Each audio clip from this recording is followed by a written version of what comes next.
శుభోదయ ప్రేక్షకులకు నమస్సులు. మే 6న మా పెద్దలి గారి కుమారుడు హైదరాబాద్లో దివంగతులైతే అదే రోజు రాత్రి బయలుదేరి నేను హైదరాబాద్ వెళ్ళడం జరిగింది.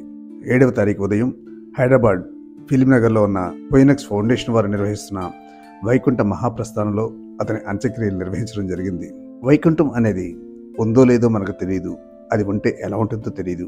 మహాప్రస్థానం అనేది మన యొక్క అంతిమ యాత్ర, అదే దహన సంస్కారం.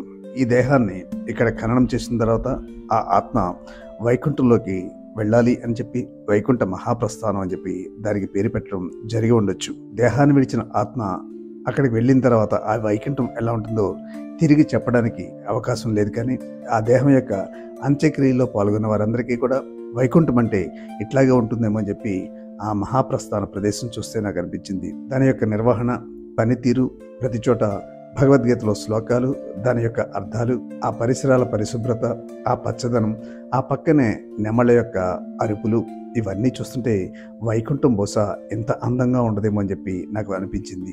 అదేవిధంగా ప్రతి చోట కూడా పూజారులకు ఎంత ఇవ్వాలి, దహన సంస్కారాలకు ఎంత ఇవ్వాలి, ధరల పట్టిక కూడా అక్కడ పెట్టడమే కాకుండా ఏమైనా టిప్స్ కానీ అడిగితే అవి మాకు వెంటనే తెలియజేయండి అని చెప్పి ఒక ఫోన్ నెంబర్ ఇవ్వడం.